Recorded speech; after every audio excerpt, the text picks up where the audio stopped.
자, 오늘 2023년도 지역개발학회 춘계학술대회 둘째 날 우리 대학원 발표 세션을 시작하도록 하겠습니다. 저는 오늘 좌장을 맡게 된 광주대학교 김항직 교수입니다. 반갑습니다. 네, 그리고 우리 또 장성만 교수님부터 본인 소개를 한번 좀 해주시죠. 네. 네, 안녕하세요. 저는 현재 목포대학교 도시 및 지역개발학과 교수로 있는 장성만이라고 합니다. 잘 부탁드립니다. 네, 우리 변장석 교수님. 예. 예. 저는 전남대 지역개발연구소의 이용 교수로 있습니다. 예, 반갑습니다. 네. 네, 반갑습니다. 자, 우리 오늘 저희 대학원 세션 1번 세션인데요. 어제는 이제 우리 국책연구원들 중심으로 해서 많은 기획 세미나들이 쭉 진행됐고, 오늘은 이제 주로 대학원 세션으로 진행됩니다. 저희 1세션은 국토 및 지역개발 세션으로요. 우리 두 분의 발제가 준비되어 있습니다. 먼저 장재현 선생님 그리고 우명재 교수님이 개발 사업에 따른 인구, 외부 유입 특성 및 결정 요인에 관한 연구를 발표해 주실 예정이시고요. 신혜원 선생님 아직 안 들어오셨는데 김희준 교수님과 함께 북한의 국토 및 지역정책 오늘 발제하실 예정입니다. 이렇게 순서대로 진행하면 될 것 같고요. 엊그제 우리 자료 논문 우리 발제할 논문 자료가 왔기 때문에 아마 우리 토론을 맡아주신 두 분 교수님들이 미리 또 검토해 주셨으리라고 생각이 됩니다. 우리 오늘 토론, 지정 토론은 변장석 교수님, 전남대학교 계시고, 그다음에 장성만 교수님, 목포대학교에 계십니다. 우리 일단 두 분의 발제를 듣고 나서 또 토론하고 상호 의견 교환하도록 하겠습니다. 이 발제 순서는 먼저 우리 장재현 선생님 여기에 프로그램에 돼 있는 대로 먼저 발제 준비를 해주시고요. 이게 또 너무 길어지면 지루하니까 우리 두 분밖에 없어서 시간 여유는 비교적 있습니다만 일단 한 20분 내지 25분 정도로 발표를 좀 정리를 해 주시고 그 다음에 남은 시간 한 10분 15분 정도 사이에 우리 두 지정 토론자 교수님들의 토론을 듣고 또 궁금한 사항들 물어보고 서로 또 의견 교환하고 저도 정리해서 드리도록 하겠습니다. 자, 그러면 우리 장재현 선생님 준비되셨나요? 네. 네, 준비되셨으면 우리 자료도 뭐 공유할 거 있으면 공유해 주시고 화면으로 발제를 시작해 주시죠. 지금이 우리 3분이니까 뭐 아까 말씀드린 대로 20분 내지 25분 정도 해주시면 어떨까 싶습니다. 화면 보이시나요? 네, 잘 보입니다. 네, 그러면 발표 시작하도록 하겠습니다. 저는 개발 사업에 따른 인구 외부 유입 특성 및 결정 요인에 관한 연구에 관해서 발표할 석사과정 장재윤입니다. 우선 목차는 다음과 같이 진행이 되고요. 첫 번째 서론입니다. 인구 이동은 경제, 사회, 문화 등 다양한 측면에서 자신에게 상대적으로 덜 우호적인 환경을 떠나 더 나은 여건을 갖는 지역으로 거주지를 옮기는 행동으로 정의됩니다. 이는 개인의 의사결정에 의해 발생하는 현상이지만 한국은 초저출산 시대로 인해 인구의 자연 증가가 정체되면서 인구 이동은 더욱 중요한 이슈로 부각되고 있습니다. 주택 공급을 동반한 개발 사업은 인구 이동을 유발하는 요인 중 하나로 작용하며 도시정책 결정에 큰 영향을 미칩니다.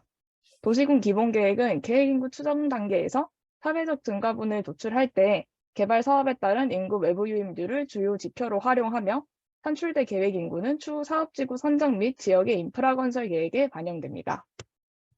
자연인구 증가가 정체되면서 사회적 증가분의 중요도가 커지는 상황에서 개발 사업별 외부 유입률의 엄밀한 설정이 요구되지만 관련된 연구는 한정적으로 이루어지고 있습니다.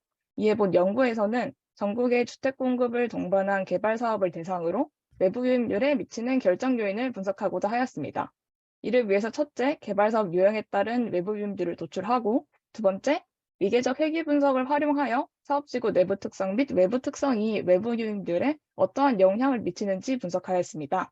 이를 통해 추후 사업지구 선정 과정에서 정책 결정에 도움을 주고 도시군 기본계획 수립 시 지역 특성에 따른 합리적인 외부 유입률 산정의 기준으로 활용할 수 있습니다. 다음은 선행연구 검토입니다. 선행연구 검토는 크게 두 가지로 나뉘는데요. 일단 첫 번째가 주택 공급에 따른 인구 이동 특성 부분입니다. 첫 번째 수도권의 주택 공급 효과를 살펴보면 수도권의 주택 공급에 따른 인구 집중 문제와 관련해서는 서로 상반된 입장을 보이고 있습니다. 몇몇 연구는 수도권 주택 개발이 수도권 인구 집중에 주는 효과는 미비하며 대부분 수도권 내부에서 인구가 유입되었다 주장하지만 수도권에서 발생한 대규모 주택 공급 사업은 비수도권으로부터 수도권으로의 인구 이동에 영향을 미쳤다는 분석 결과도 있습니다. 비수도권의 주택 공급 효과를 살펴보면 국토균형 발전 측면에서 혁신도시 정책의 인구 재배치 효과를 측정하는 연구가 다수를 이루고 있습니다. 혁신도시 건설로 수도권 인구 집중 속도가 완화되었다는 분석 결과도 있으나 수도권 인구 분산 효과는 일정 시점에서 정점을 찍은 후 감소를 하고 있고 수도권에서의 유입 인구보다 인근 모도시에서의 유입 인구 비율이 더 높아 인구 유출을 가속화하는 요인으로 분석하기도 합니다. 두 번째는 주택 건설 사업에 의한 인구 유입입니다. 이와 관련된 연구는 크게 인구 유입량을 추정하는 연구와 외부 유입률의 영향 요인을 도출하는 연구로 나뉘어 있는데요. 유입량을 추정하는 연구는 우선 택지개발 사업지구에 외부 유입률을 도출한 다음에 입지 특성을 중심으로 인구를 추정하고 있습니다. 외부 유입률의 영향 요인을 분석하는 연구의 경우 우선 다수가 경기도를 대상으로 인구 외부 유입률을 도출하고 이에 영향을 미치는 요인을 분석하고 있습니다. 분석 결과는 모두 지역 특성보다 사업지구 특성이 외부 유입률에 주는 영향력이 큰 것으로 나타나고 있습니다. 소결입니다. 선행연구에 따르면 주택개발 사업은 인구 재배치에 영향을 줍니다. 다만 그 영향 범위가 어느 정도인지는 연구자마다 상이한 견해를 보입니다. 또한 사업지구의 내부 특성이 주요 인구 유입 영향 요인으로 분석되고 있습니다. 개발 사업의 인구 이동 특성에 관한 첫 번째 연구는 전국적인 차원에서 다양한 사업을 다루고 있는 반면에 외부 유입률에 관한 연구는 대부분 경기도를 대상으로 하고 있어 사업지구의 외부 특성이 매우 한정적으로 반영되고 있습니다. 이에 따라 본 연구에서는 2014년 7월 이후에 준공된 전국의 사업지구를 대상으로 통계적 기법을 활용하여 사업지구 내부 특성 및 외부 특성이 외부 유입률에 미치는 영향을 분석하였습니다. 다음은 연구의 범위 및 방법입니다. 연구의 범위 및 흐름은 다음과 같습니다. 첫 번째가 공간적 범위입니다. 공간적 범위로는 택지정보 시스템에 등록된 개발 사업지구를 대상으로 하였습니다. 이 중 18개 법령에 의해 도시되는 공공택지 중에서도 준공된 사업지구를 대상으로 하였습니다. 다만 산업입지법에 의한 사업지구는 근로자가 인근 주거단지에 거주하는 사례가 다수이기 때문에 분석 대상에서 제외하였고 세대수 정보를 제공하지 않은 사업지구는 이 사업지구에 주택 공급을 했는지 안 했는지 그 여부를 판단하는 데 한계가 있어 제외하였습니다. 다음은 시간적 범위입니다. 시간적 범위는 2014년 7월에서 2019년 6월 사이 5년으로 설정하였고요.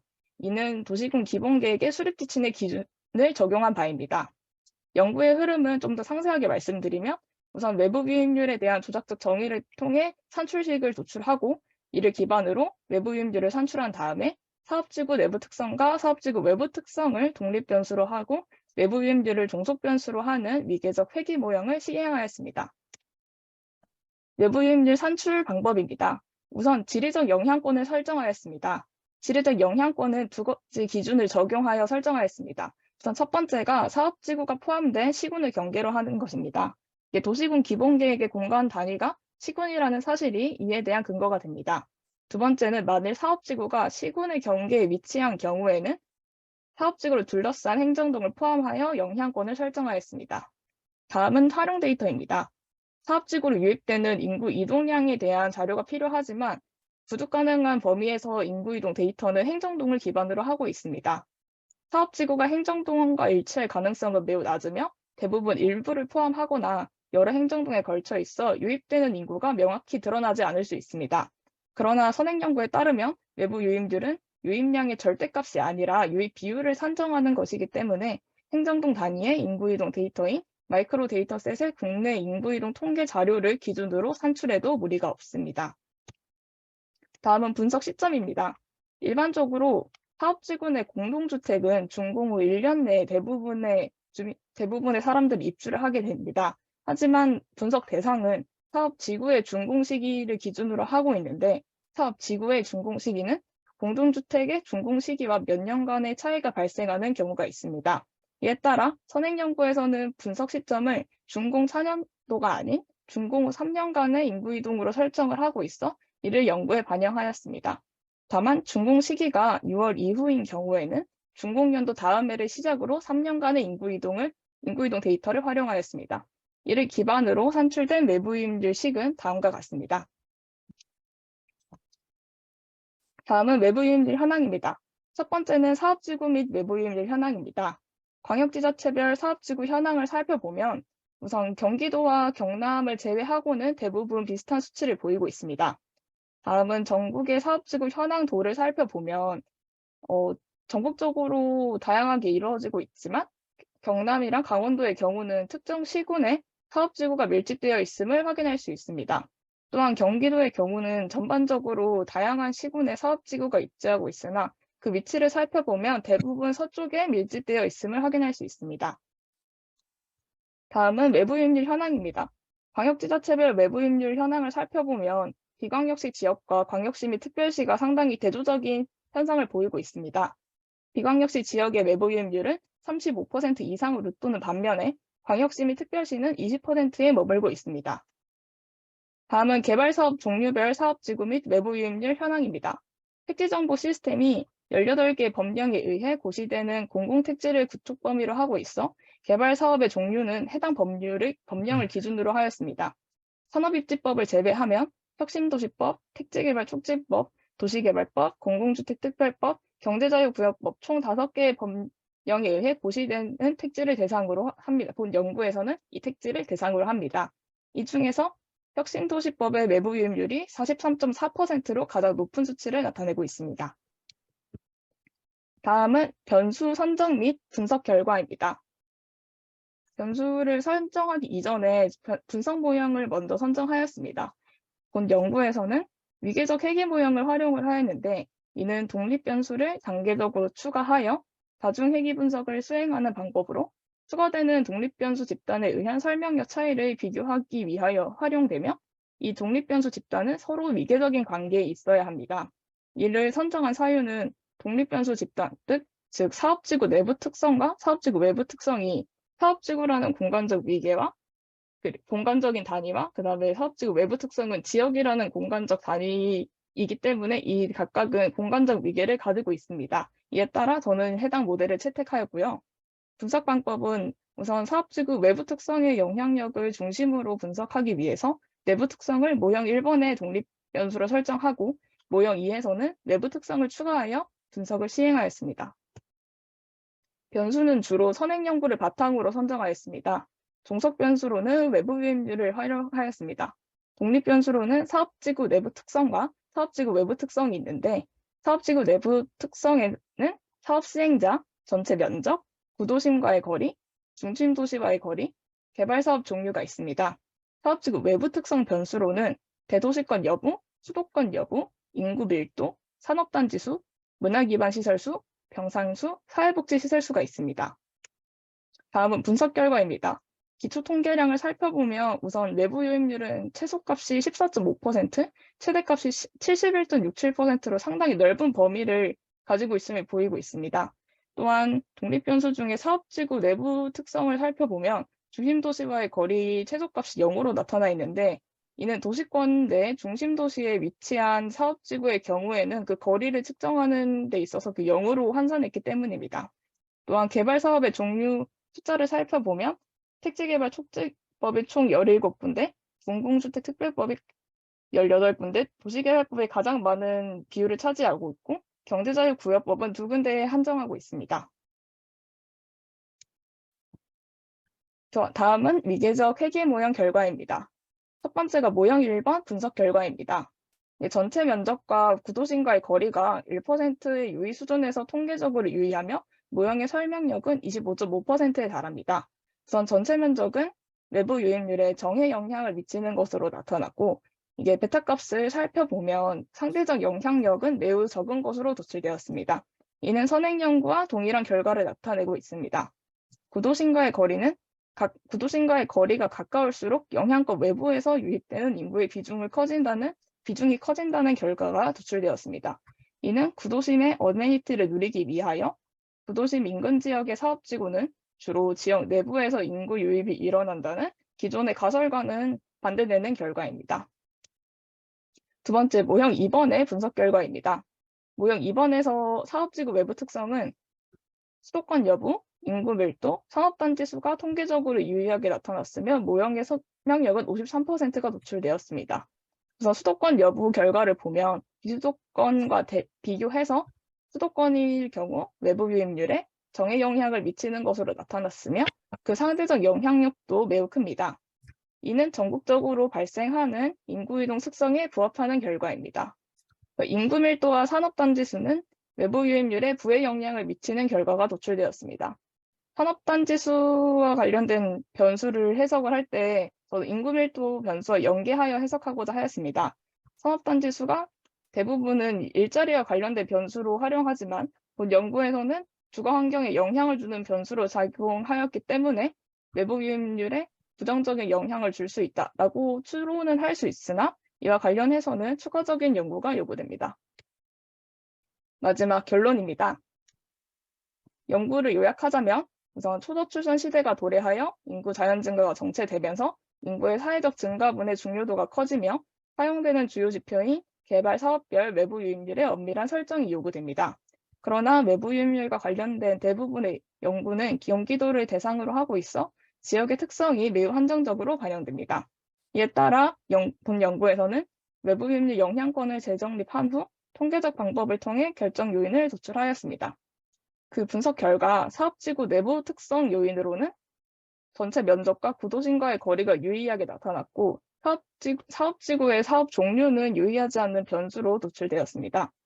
사업지구 외부 특성 요인으로는 수도권 여부, 인구 밀도, 산업단지 수가 유의하게 노출되었습니다.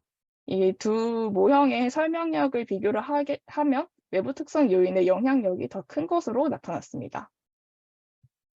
마지막은 시사점입니다. 우선 사업지구 입지 선정과 관련해서 기존 연구에서는 외곽 지역의 주택 공급은 주변 지역의 인구가 아닌 구도심의 인구를 흡인하여 구도심 쇠퇴를 가속화한다는 문제점을 지속적으로 제기하고 있습니다. 구도심과의 거리가 가까울수록 외부 유입률이 높아진다는 분석 결과를 고려하면 도시의 활성화 측면에서 사업지구 입지 선정 시 구도심과의 거리를 고려할 필요가 있습니다. 다음은 도시군 기본계획의 인구의 사회적 증가분 도출 과정에서의 시사점입니다. 기존에는 사업 종류별로 유사 사례 지역을 기반으로 외부 유입률을 설정을 하고 있는데 유사 사례 지역을 설정할 때 사업지구의 특성보다는 지역의 특성도 고려해야 할 필요가 있습니다. 특히 수도권과 비수도권은 서로 다른 인구 유입 효과를 나타내고 있기 때문에 비수도권 광역시의 외부 유입률을 선정할 때 비수도권 광역시의 사업지구를 중심으로 사례지구를 선정할 필요가 있습니다. 네, 이상 발표 마치겠습니다. 감사합니다. 네, 잘 들었습니다. 수고 많았습니다. 우리 장재현 선생님, 우리 논문은 지금 76개 우리 사업지구들을 중심으로 해서 2014년에서 19년 6월에 준공된 우리 사업 대상지들을 통해서 인구 이동이 어떻게 외부 인구 유입률이 어떻게 나타나는지에 대한 이제 연구를 쭉 하셨던 것 같고, 우리가 이게 지금 이제 앞에서 얘기해 주신 대로 도시기본계획이나 이런 인구 추정을 할 때 이제 사회적 증가분은 통계청 자료라든가 국토부에서 상당 부분 자연적 증가율은 통계청 자료나 이런 부분들을 상당히 사용하도록 컨트롤하고 있기 때문에 그래도 예전보다는 과대 추정이 조금 많이 줄었습니다만 이제 사회적 인구 이동 이 부분에 대한 명확한 근거가 없기 때문에 그거를 이제 조금 지자체에서 택지 개발하거나 도시 개발할 때 과대 추정해서 하는 경향들이 요즘 많아진 것 같습니다. 그래서 그런 부분들에 대한 참고 자료가 상당히 될 것 같아요. 자, 일단은 그러면 우리 순서대로 우리 요 사진 순서대로 하도록 하겠습니다. 장성만 교수님 먼저 토론해 주시고 그 다음에 변장석 교수님 토론해 주시는데 뭐 시간 여유 있으니까 질의응답 있으시면 먼저 질의응답 하셔도 되고 자유롭게 해주시면 될 것 같습니다. 자, 그럼 변장석 교수님 그 사이에 우리 두 번째 발표자인 신혜원 선생님이 들어오셨네요. 잠깐 자기소개해 주시죠. 네, 안녕하세요. 죄송합니다. 저희 업데이트가 계속 잘못 걸리는 바람에 깔리지가 네. 않아서 이제 좀 늦게 들어왔고요. 저는 이제 대학원에서 이제 박사 수료를 하고 박사학위 논문을 준비를 하고 있고 현재는 이제 한국건설기술연구원에서 재직 중에 있습니다. 네, 반갑습니다. 이따가 이따가 그럼 요거 끝나고 발표해 주시면 될 것 같습니다. 자, 장성만 교수님 그럼 먼저 토론 부탁드리겠습니다. 네, 일단 잘 들었습니다.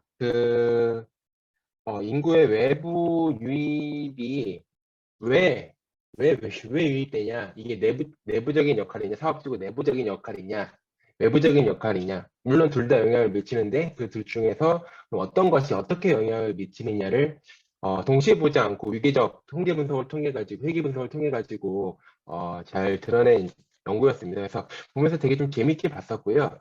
특히 이제 그 인구 유입과 관련해서도 저도 최근에 이제 좀 연구를 한 부분이 있어서 그 부분하고 좀 많이 오버랩이 돼가지고 재밌게 봤습니다. 한 세 가지 정도 말씀을 드릴 내용들이 좀 있는데요. 첫 번째는 제가 논문을 꼼꼼히 안 봐서 그런지 아까 전에 발표 자료에서 있었는데 이게 지금 국내 인구 이동 통계 데이터를 쓰신 건가요? 네, 그쵸? 예, 그 네. 데이터를 쓰신 것 같은데, 이 데이터를 저도 사용을 하면서 좀 봤는데, 생각보다 데이터가 되게 디테일하게 들어가 있더라고요. 예를 들어서 어떠한 세대주 연령, 성별, 세대주와의 뭐 전입 사유 이런 것들에 대해서 여러 가지 정보들이 좀 들어가 있는 데이터를 저도 좀 확인을 했었는데, 일단 첫 번째 말씀을 드릴 내용은 이게 외부 유입이라는 것이 상당히 다양한 이유로 유입이 될 텐데 그것이 이제 가구 생애 주기나 이런 것들과 관련해 가지고 특정 계층의 또 다른 특성들이 있을 것 같습니다. 그러니까 인구 외부 유입이라는 것이 사실은 뭐 신혼부부한테 더 이러한 특성들이 강하게 영향을 미친다거나 아니면은 또 노령부부에 대해서 더 영향을 미쳤다거나 해서 세대별로 좀 다른 특성들이 보일 것 같은데 데이터에서 아마 제가 알기로는 활용 가능한 데이터들이 좀 있을 테니까 그런 데이터까지 좀 약간 조합을 해가지고 크로스해서 보면은 세대별로 외부 유입 예를 들어서 아까 전에 그 이 데이터가 그 김만식 교수님께서 사회적 인구 추정에 대해서 말씀을 하셨는데 사회적 인구 추정에서도 중요한 부분이 이제 어떠한 연령 계층이 어떠한 사회적 어떠한 가구 계층이 가구가 유입이 될지 이런 것들도 같이 추정이 돼야 되는데 그런 것들까지 같이 추정이 되려면은 그 인구 유입과 관련된 여러 가지 가구 정보들이 좀 크로스오버돼서 분석이 되면은 좀 더 디테일하게 재미있는 데이터들이 나오지 않을까 하는 생각이 좀 들었습니다. 예를 들어 신혼 부부는 내부 특성이 더 중요하고 혹은 뭐 아이가 있는 쪽에서는 뭐 외부 특성이 더 중요하고 이런 식으로 좀 다른 특성이 좀 나오지 않을까라는 생각을 하면서 좀 봤었고요. 두 번째는 아까 전에 외부 유입률이 이제 수도권과 광역 지자체와 그 다음에 시도가 이제 크게 좀 차이가 나는 것들을 이제 보여주셨습니다. 그리고 사업의 종류 역시 지역별로 좀 다른 것들이 좀 나타났는데 아무래도 이 영향 요인이라는 게 공간적 차이가 나타날 수밖에 없을 것 같습니다. 계속 말씀하셨던 수도권에서는 이러한 이유로 외부 유입이 더 많을 거고 예를 들어 시도에서는 또 다른 특성으로 인해서 영향이 많이 받을 것 같고 이러한 좀 지역적인 공간적 차이가 있을 것 같은데 현재 지금 이 위계적 회귀 분석을 통해서는 그런 것들을 다 아우러 가지고 전체적인 전국적인 이제 경향을 하나의 평균값으로 보여준 거기 때문에 이러한 공간적 차이를 좀 분석할 수 있는 것까지 좀 나아간다고 하면은 예를 들어서 공간 계량이나 아니면 뭐 GWR이나 뭐 여러 가지 좀 다른 공간적인 특성을 분석할 수 있는 것까지 좀 조합이 된다라고 하면은 지역에서의 특성들을 조금 더 확인해 볼 수 있지 않을까라는 생각을 좀 들었고요.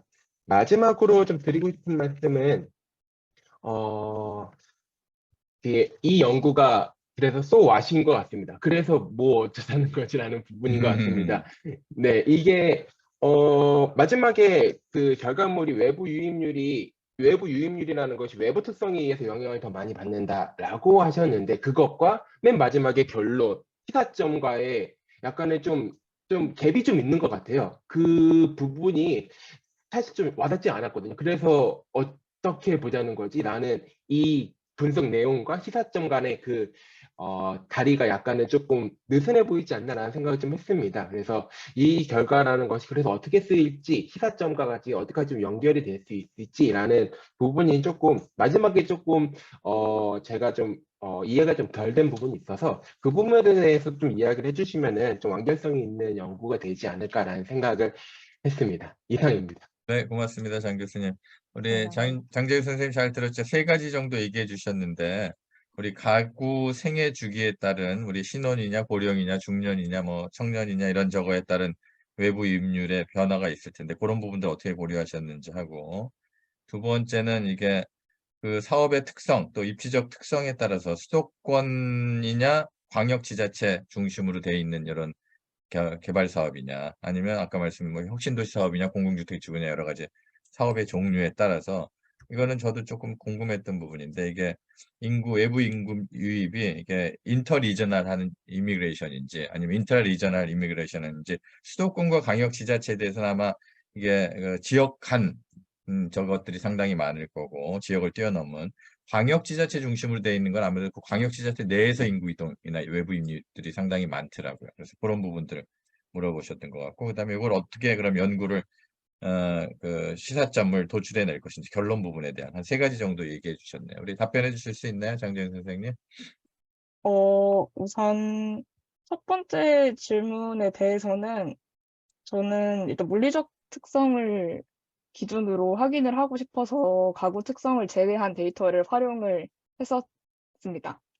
그리고 두 번째 질문에 대해서는 저도 이 부분을 수도권과 뭐 시도의 공간적 차이나 그런 부분을 반영을 하고 싶었는데, 이게 표본수가 너무 적다 보니까 애초에 모형을 그 구축하는 과정에서 문제가 발생해서 일단은 전체 데이터를 사용했고요.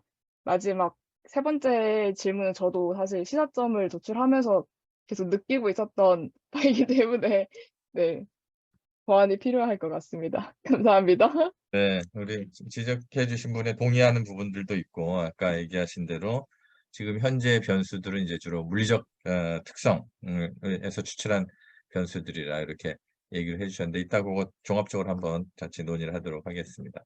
자, 그럼 우리 두 번째 지정 토론자이신 변장석 교수님, 뭐 궁금한 사항이나 질의 있으면 우리 토론해 주시죠. 예, 반갑습니다.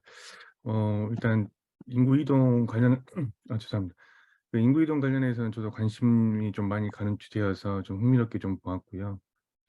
특히 외부 유입률과 내부 유입률 이렇게 나눠서 하는 것도 이렇게도 좀 접근할 수 있겠구나. 저도 저 개인적인 연구에 있어서도 도움이 될 것 같아서 참 좀 도움이 많이 되었습니다.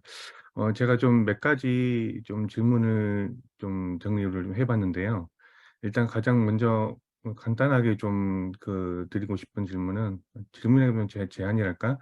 지금 사업지구가 여러 시군에 걸쳐 있는 경우가 있었던 것 같아요. 그래서 그런 경우에 두 지역의 평균값을 활용했다고 이렇게 본문에 적어져 있는데, 그것보다는 사업지구에서의 그 행정구역 간 면적 비율로 하는 게 더 적절하지 않을까. 그게 더 맞을 것 같고요. 왜냐하면 면적 비율이 상당히 크게 차이가 나타나는 사업지구가 있을 수가 있는데, 두 지역의 평균값을 사용하는 게 좀 위험할 수도 있다라는 좀 생각이 좀 들었고요. 그리고 지금 개발 사업 종류별로 이렇게 나누는 건 상당히 좀 좋은 의미를 찾을 수가 있는데, 좀 해석이나 이런 것들이 좀 굉장히 단순해진 것 같아요. 그런 측면에서 보았을 때, 예를 들어서 혁신도시법에 의한 택지 개발 사업지구 같은 경우에는 당연히 그 외부 유입이 높을 수밖에 없겠죠. 왜냐하면 그 수도권에 있는 공공기관들이 이전했기 때문에 수도권에 사는 그 임직원들이 들어왔기 때문에 외부 유입이 높을 수밖에 없는데, 그건 그런데 근데 경제자유구역법에 의한 택지들의 외부 유입률이 상당히 좀 낮게 나타났어요. 물론 보니까 표본이 2개밖에 없긴 하지만, 근데 곰곰이 생각해 보면 경제자유구역은 당초 목표가 이제 외국의 투자를 유치하는 거기 때문에 기본적으로는 인구를 외부 유입을 시키는 것일 수 있어요. 그런데 그럼에도 불구하고 외부 유입률이 상당히 좀 낮게 나타나는 것은 뭔가 정책적인 좀 문제가 좀 있었지 않았을까, 내면에. 그런 것들도 한번 좀 검토할 필요가 있을 것 같고요. 그리고 지금 주로 사용한 변수들 중에서 좀 몇 가지만 말씀드리면, 일단 산업단지 수를 지금 그 사업지구 외부 특성 중에 하나로 사용하셨는데, 특히나 그 영향력을 보니까 외부 유입률에 부의 영향을 좀 미치고 있더라고요. 그런데 좀 이건 좀 유의할 필요가 있겠다. 왜냐하면 산업단지가 국가산업단지, 일반산업단지, 그다음에 도청산단, 농공단지 이렇게 나눠지거든요. 그런데 산업단지 수를 전체적으로 통으로 해버리면 그 단지의 특성에 따라서도 또 다를 수가 있겠다. 왜냐하면 지금 국가 상업단지 통계를 보니까 일반 산업단지가 710개, 농공단지가 476개로 대부분을 차지하고 있거든요. 그런데 이 가동업체 수, 그러니까 기업 수를 따져보면 국가산단하고 일반 산단이 대부분 또 차지하고 있어요. 그러니까 국가산단이 산업단지 수는 적지만 거기에 상당히 많은 사업체 수가 있으면 거기에 일자리 수가 많다는 거죠. 그러니까 오히려 국가산업단지 쪽으로 외부 이익률이 더 높을 수가 있을 거고, 반대로 생각하면 산업단지 수만 보았을, 정량적인 수만 보았을 때에 많은 비중을 차지하는 농공단지는 또 일자리 수가 적거든요. 외부 이익률에 영향을 미치지 않을 수도 있다. 그러니까 농공단지 때문에 제가 봤을 때 외부 이익률이 부에 영향을 미칠 수도 있겠다라는 생각이 들었기 때문에 산업단지를 좀 세분화하거나 뭐 또 다른 뭐 일자리 수로 하나 취업자 수로 하거나 그렇게 좀 변수를 좀 바꿔보는 것도 한번 검토할 필요가 있겠다라는 좀 생각이 들었고요. 그리고 사업지구 외부 특성에서 사회문화적인 특성으로 문화기반시설과 명상수, 그리고 사회복지시설수 이렇게 하셨는데, 제가 곰곰이 생각해 보면 인구의 유입에 가장 큰 영향을 미치는 시설을 생각해 보면 최근 들어서는 특히나 그 교육기관들이 더 영향을 미치지 않을까라는 생각이 들거든요. 그래서 그런 것들도 충분히 그 기반 시설에서 좀 모형으로서 좀 고려할 필요가 있겠다라는 좀 생각이 들었고요. 마지막으로 이제 전반적인 그 느낌은 저도 장성만 교수님하고 이제 좀 동일한데, 일단 그 시사점도 그렇지만 모형 자체도 자세히는 안 봤지만 선행연구대에서 거의 고려된 그 나왔던 결과들만 가지고 이렇게 하다 보니까 이게 좀 그 시사점 자체도 평이해진 것 같아요. 그래서 좀 더 그 이 인구의 외부 유입률에 영향을 미치는 요인들에 대한 선행연구를 좀 더 찾아봐서 좀 더 이렇게 모형을 좀 또 변형시킬 필요가 있겠다라는 좀 생각이 들었습니다. 네, 이상입니다. 네.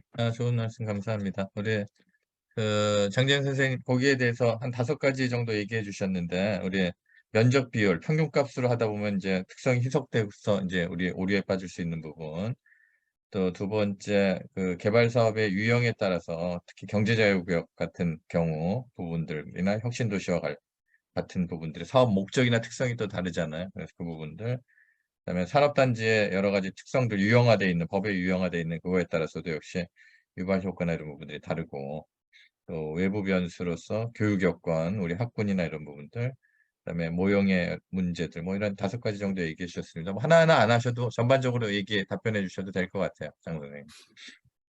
일단 첫 번째 질문이셨던 그 여러 시군에 걸쳐 있는 경우는 제가 논문상에서 좀 설명이 미비했던 부분이, 이게 걸쳐 있는 면적 비율의 차이가 거의 1대1인 경우만 제가 평균을 산정하고, 그 외에 거의 한 90%, 10%인 경우에는 그냥 많은 지자체 변수를 반영을 하는 방식으로 이렇게 변수를 구축했습니다. 네.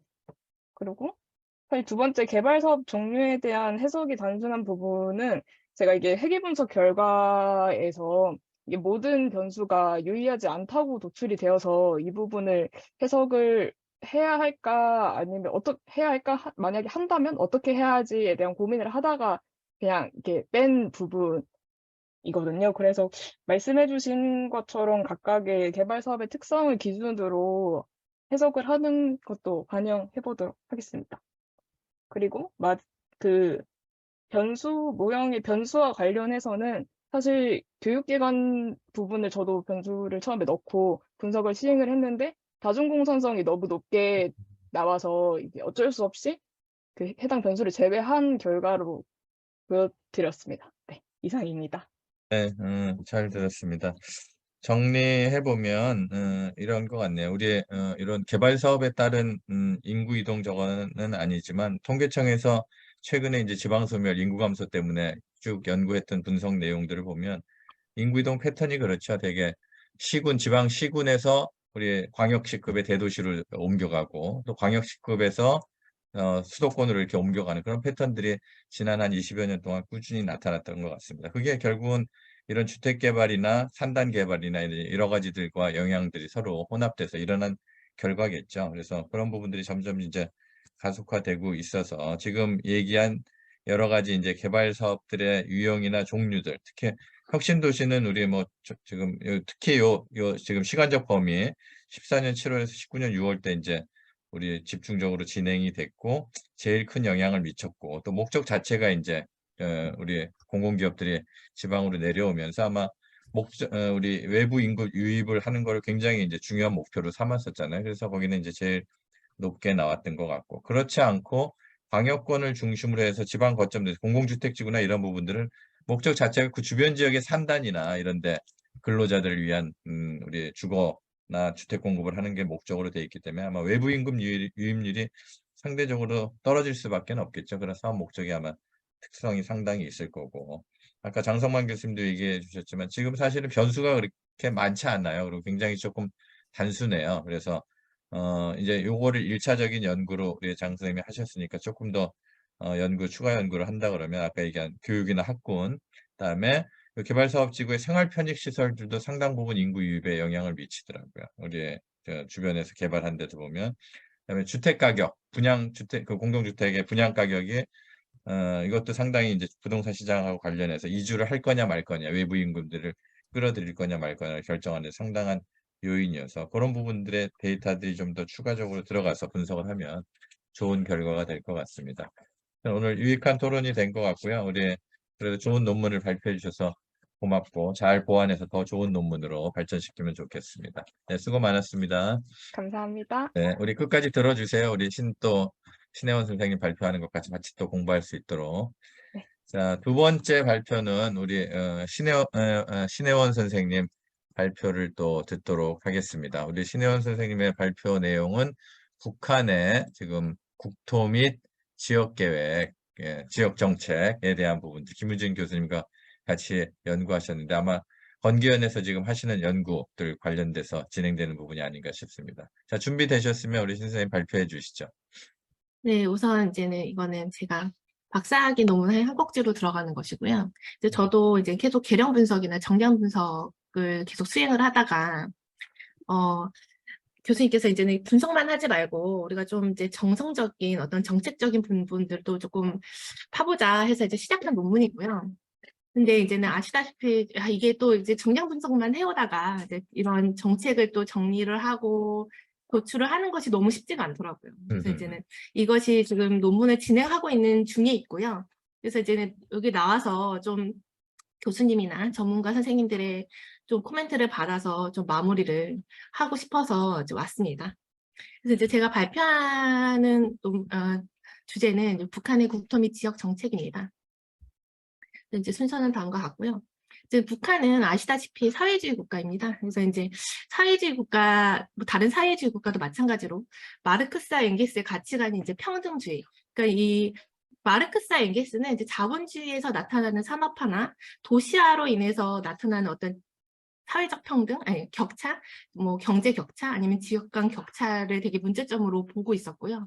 이를 시정하기 위해서 사회주의 국가라는 것을 고안해 내었습니다. 이제 그런 정치 이데올로기를 고안한 것이 이제 평등주의고요.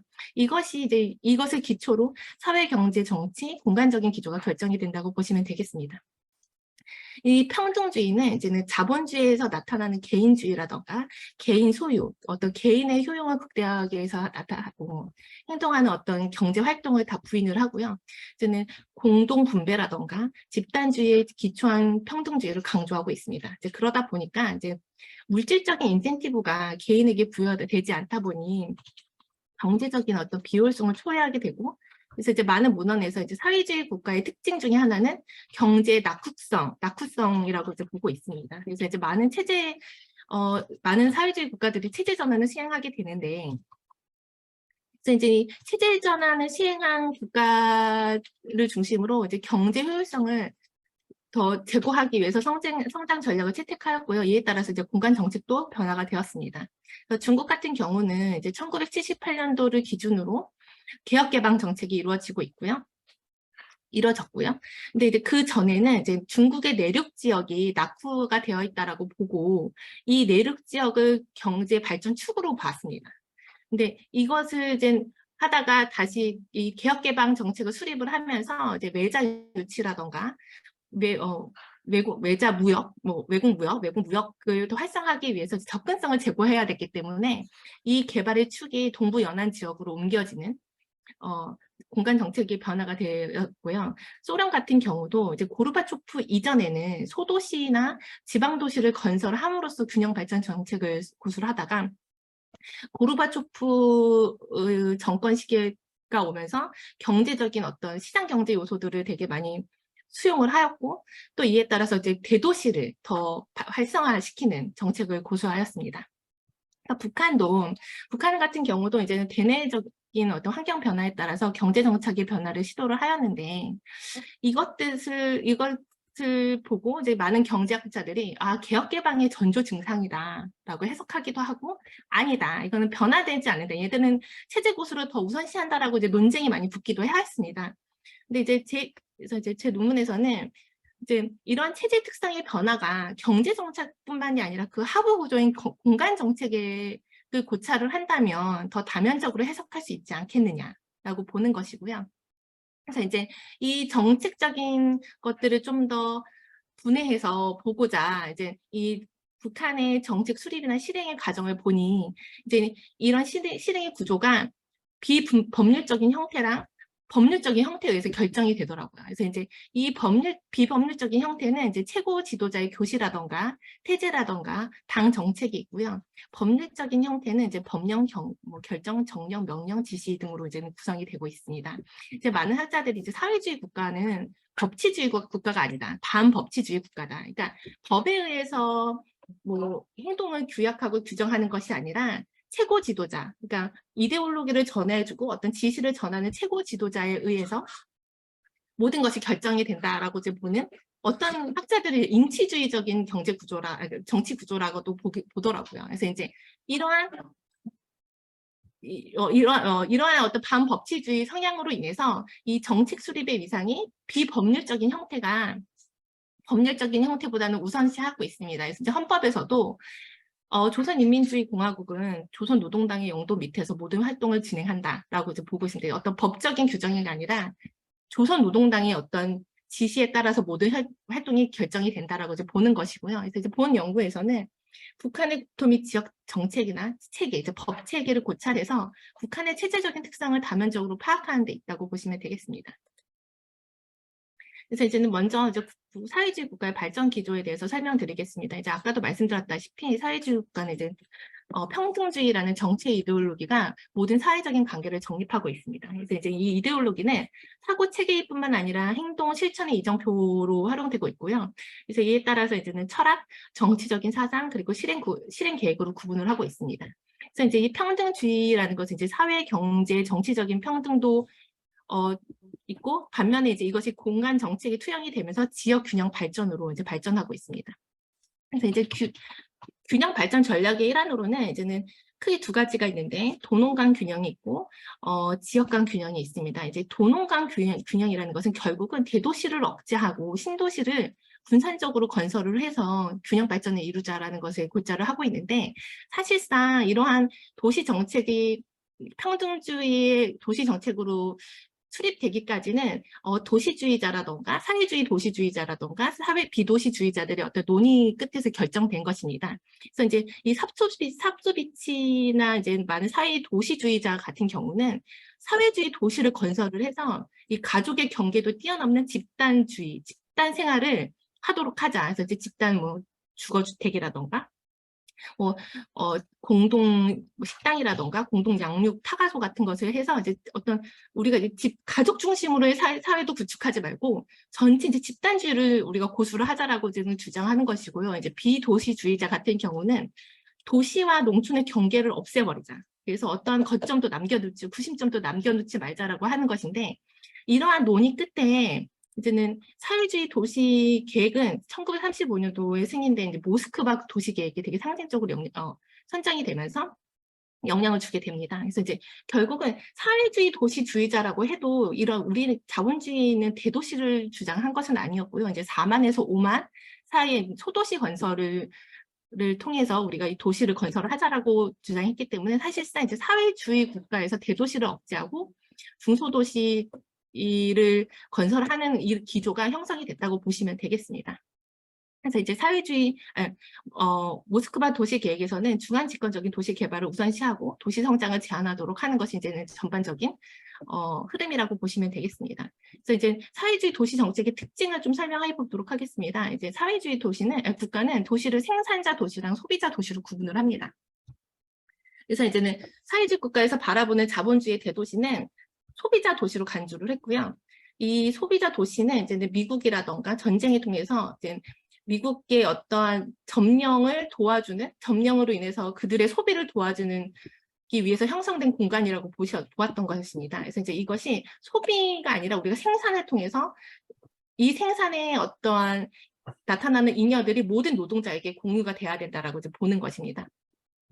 그리고 이제 사회주의 도시는 도농복합적인 성격을 지니고 있습니다. 그래서 도시와 농촌의 구분을 없애거나 내지는 기능적인 연계를 통해서 농촌의 산업화와 도시의 녹지화를 추구를 하는 것입니다. 그래서 이것이 이제 도농 간의 격차를 제거할 뿐만이 아니라 도시 식량의 자급자족 체계를 구축하는 전략으로 활용이 되었고요. 그래서 이제 도시 내에 도시 공업뿐만이 아니라 농업을 같이 둠으로써 그 해당 도시의 어떤 먹거리를 해당 도시는 농업에서만 충족을 하자라는 어떤 그 체계를 말하는 것입니다. 그리고 이제 사회주의 국가에서의 도시화율은 자본주의 국가보다는 낮고요. 저도시화의 특징을 갖고 있습니다. 이게 이제 사회주의 국가의 도시화의 단계인데요. 이제 그러니까 계급투쟁 전에 사회주의 노선이 이제 생기기 전에 자본주의 도시화는 아까도 말씀드렸다시피 이제 전쟁에 의해서 도시가 확대가 되었다라고 보는 것이고요. 이 도시의 확대로 인해서 특정 자본가 계급이 자본을 향유하게 되고 이로 인해서 이제 격차가 벌어지게 되는데 이것을 우리가 전쟁 전에 지역 구조로 회귀하자라는 것이 일종의 이제는 계급 혁명 단계에서 이루어졌고 그래서 이제는 비도시화, 그러니까 도시화가 줄어들거나 아니면 동결되는 현상이 이루어집니다. 그리고 이제 계급투쟁에서 성공한 사회주의 국가들이 사회주의 노선을 또 선택하게 되는데 이제 두 가지 노선이 대표적으로 있었습니다. 이제 하나는 소련을 중심으로 한 소비에트 노선, 또 하나는 중국 마오쩌둥을 중심으로 한 마오이스트 노선인데요. 이제 소련 같은 경우는 도시 내에 있는 산업화, 도시화를 또 어느 정도 주장을 했기 때문에 이 도시 산업에 종사하는 이 도시 산업의 확대로 인해서 그 종사자가 더 필요한 상황에서 이 종사자들을 농촌에서 유입을 해왔습니다. 하지만 이 노동자들을 농촌에서 유입을 했지만 이 도시 내 거주를 허용하는 것은 아니고요. 도시를 억제했기 때문에 이 사람들의 거주를 농촌에 그대로 두면서 장거리로 통행하게 하는 그런 저도시화 현상이 이루어져요. 이 저도시화는 한마디로 말하면 종사자 수는 많지만 거주자 수는 적은 상태를 이제 저도시화라고 이제는 정의를 하고 있고요. 하지만 이게 이제는 우리나라나 뭐 자본주의 국가에서 교회화 현상이라고 보면 조금 오류가 있습니다. 이제 교회화 현상이라는 것은 우리가 더 좋은 쾌적한 환경에서 주거를 하고자 나가는 것 아니겠습니까? 그래서 뭐 자동차를 이용하거나 어떤 교통수단을 더 활용을 해서 이것을 먼 거리를 통근을 하는 것인데 사회주의 국가에서는 이러한 것이라기보다는 이 통근 거리의 모든 어떤 비용들을 노동자들이 다 부담하게 되고요. 그리고 이제는 그 농촌에 있는 주거 시설이라던가 어떤 인프라의 어떤 수준도 되게 낮은 것이 특징적이라고 보시면 되겠습니다. 그리고 이제 마오이스트 같은 경우는 농촌에서 도시의 유입을 철저하게 차단을 해서 도시의 규모를 완전히 억제하는 노선이고요. 이 제로 성장률이라고 하지만 완전히 뭐 아예 동결된 이런 상태는 아니고 이런 저도시화에 비해서도 상당히 늦게 도시화가 되는 천천히 도시화가 되는 그런 추이를 본 성장률이라고 보시면 되겠습니다. 그 이후에는 사회주의 도시화가 심화가 되는 단계로 이루어지고 그 이후에는 이제 공산주의로 나아가는 공간 구조를 갖는다라고 이제 보시면 되겠습니다. 그리고 또 이제 지역 균형 발전 수단으로서 집단 소비라는 것이 있는데요. 이제 이 집단 소비의 정의를 이제 많은 학자들이 해야 하는데 이제는 이 집단 소비는 비영리 업체가 제공하는 서비스라고도 하고요. 주민의 일상생활과 밀접하게 연관 생산 관리 교환과 구분되는 소비 영역이나 개인의 소비와는 구분되는 소비 영역으로도 좀 정의가 되고 있습니다. 그래서 이제 이 집단 소비는 완전 집단 소비와 무상분배 또는 보조금을 받는 재화나 서비스 아니면 또는 이제 화폐 거래가 이루어지지 않는 재화나 서비스로 구분이 되고요. 이제 완전 집단 소비는 환경, 제도, 국방에 대한 지출, 무상 배분이나 보조금을 받는 재화는 의료시설이라던가 교육, 문화, 과학 분야입니다. 그래서 이제 사회주의 국가에서 이제는 집단 소비의 중요성을 이제는 얘기를 하고 있는데, 이것은 이제 이 집단 소비를 입지함으로써 저개발 지역에 입지함으로써 사회 변혁을 통해서 사회적인 분위기를 조성하는 것에 일조를 한다는 것입니다. 이제는 자본주의 국가에서 이 저개발 지역에서 제공하지 않는 것을 사회주의 국가에서 제공함으로써 이러한 어떤 계급 투쟁이라던가 어떤 혁명 투쟁의 어떤 분위기를 조성한다는 데 있고요. 그다음에 이 집단 소비 자체가 소득 분산에 영향을 준다는 것입니다. 그리고 이제 이 집단 소비의 성격이 이제 경제적이라던가 비경제적인 요소의 공간적인 확산을 주도하고 있기 때문에 이러한 낙후 지역을 중심으로 최대 발전을 하기 위해서 최소한의 자본을 제공한다는 데 의의가 있다고 이제 보시면 되겠습니다. 우리 그래서 박사님, 우리 이제는 저 앞에도 한 25분 정도 드렸는데 양이 많이 남아 예. 있으니까 요점 중심으로 좀 말씀을 해주시면 네네네. 좋겠습니다. 네, 이제 사회주의 국가의 산업적인 특성을 살펴보면 이제 생산 수단이 국유화가 되고요. 이것은 이제 자본주의 국가에서 이제는 시장 경쟁으로 인해서 불필요하게 비용이 창출이 된다라고 보는 것이고, 이것을 이제 국가에서 통제를 해서 국가에서 생산 수단을 제공을 하는 것으로 이제 결정을 한 것이고, 그다음에 평균 크기의 규모의 사업체가 증가하고 있다고 보고, 그리고 이제 아까 또 말씀드렸다시피 농업과 공업의 연계로 인해서 이제 농공산업단지가 상대적으로 많고요. 그리고 이제 국가 전략 산업으로 해서 중공업을 되게 채택하고 있습니다. 그래서 이제 사회주의 국가에서는 이제 국가에서 관리하는 공업을 중앙공업이라고 보았고, 지방 자체의 어떤 지방 정권 기관에서 관리하는 기업을 이제 지방 공업으로 보았는데요. 이제 중앙 공업은 중공업이고요. 이제 지방 공업은 경공업으로 구분을 하여서 이 경공업을 분산적으로 입지를 하여서 이제 균형 발전을 도모하고자 하는 것이었습니다.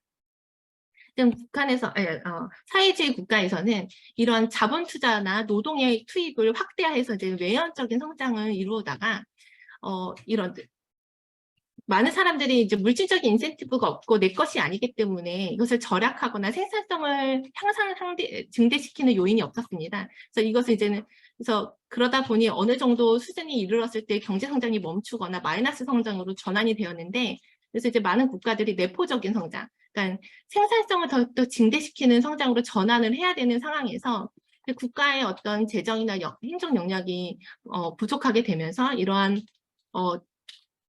지방 공업이라던가 농업이라던가 지방 행정 체계를 지방에다가 위임하는 지역 자립 체제를 구축하였습니다. 이제 이 지역 자립 체제는 이 구축은 경제적인 요소, 그러니까 너희들이 알아서 잘 자력 갱생을 하라라는 경제적인 요소 측면에서도 이루어졌지만, 어떤 냉전 체제에 의해서 우리가 또다시 전쟁이 이루어졌을 때 이 생산적인 체계가 무너지지 않기 위해서 어떤 셀 단위로 자력 갱생을 하는 구조로 만들기 위해서 안보적인 측면에서도 이루어졌습니다.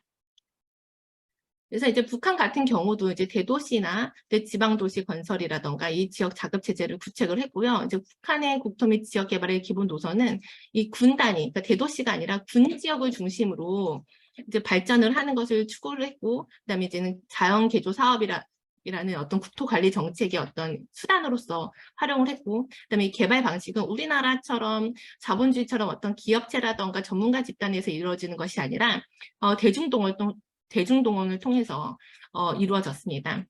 그래서 이 군 발전론은 이제 군 중심의 행정 체계를 개편을 하면서 이제는 제기가 되었는데요. 이제 우리나라 같이처럼 면이 들어간 4단계 행정 체계가 아니라 이제는 한국 전쟁, 남북 전쟁 중간에 이제 이 면을 없애고 읍가리와 이것들을 한 단계로 압축을 시키고 3단계로 체계를 구축했습니다. 이 3단계 체계를 구축한 것은 이제 중앙에서 군으로 명령을 제대로 할당을 해서 이것을 이제 더 하위 지역으로 어떤 명령의 효율적인 체계를 구축하기 위해서 이제 군 중심으로 행정 개편을 했고요. 이 군을 중심으로 또 지방 공업을 분산을 했습니다. 이제 북한 같은 경우는 이제 경제적인 측면보다는 안본적인 측면을 고려해서 이제 분산 배치를 시켰고, 또한 이제 국내의 지방공업과 농업을 연결을 해서 도농 간 격차를 줄이는 전략을 고수했습니다. 그리고 이 각 군을 중심으로 최대 성장을 이룬다면 이것도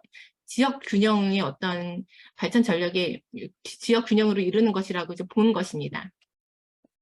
그래서 이제는 북한에서도 이제 도시를 제한하는 규정을 두고 있고요. 이제 위성 도시 같은 경우는 특화된 도시로 이제 발전을 시키고, 읍 같은 경우는 이제 전문화된 도시로 이제 배치를 해야 된다라고 강조를 했습니다. 이제 도시 내 공업 배치 전략이 이제 도시에 따라서 또 다르게 나타나는데, 이제 대도시 내 공업은 주택 구역과 구분해서 배치를 하는데, 위성 도시 같은 경우는 일정한 규모의 산림지 구역 내 공업을 배치를 하자라고 이제 보았고, 또 주택 구역 내는 알뜰한 공업 부분, 그러니까 경공업을 얘기하는데 경공업을 배치를 하는데, 이 알뜰한 공업 부분의 정의는 오염물질 방출도가 낮고 수송량이 적으며 거기에서 이제 자급자족 공급과 수요가 다 이루어지는 공업을 의미를 하고 있습니다. 그래서 도시 환경에 영향을 주지 않고 근로자의 출퇴근에 최소화하는 공업 배치를 의미하고 있습니다. 또 이제 북한에서도 도시화율이 우리나라 비교했을 때 상당히 낮게 나타나고요. 이 도시 내에 농업 인구를 배치하는 전략도 구조를 했기 때문에 이 사회주의 국가의 인구표를 보면은 이 도시의 안에 농업 인구가 존재를 하고 있습니다. 그래서 이제 1980년도에서는 이제 도시 내 농업 인구가 이제 10% 내외로 잡히고 있어요. 대도시나 이제 어떤 주요 도시들을 말씀드리는 것이고요. 2008년도 센서스를 보면 이 농업 인구가 30%가 육박하는 도시가 또 존재를 합니다.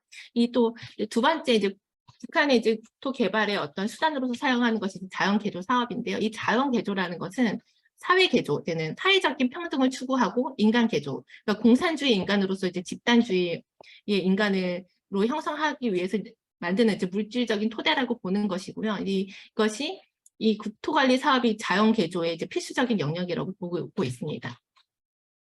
이제 농업을 처음에는 이것을 농업 생산을 목적으로 하고 있었는데, 이제는 이 1995년도, 97년도 사이에 대홍수가 이루어집니다. 그러면서 이제는 고난의 행군이라는 100만이 야사되었다, 200만 원이 야사되었다라는 기사들이 많았는데, 이 대홍수로 인해서 경제 위기가 심화되면서 이제는 이 자연 개조가 자연 보호에 또 중점을 두게 됩니다. 그래서 이제 김정일 시대 때는 식량 증진과 자연 보호에 대한 부분을 방점이 있었고요. 김정은의 어떤 자연개조 사업은 자연재해를 방지하는 것뿐만 아니라 이제 국토 건설을 추진하는 것들의 일단으로 활용되고 있었습니다.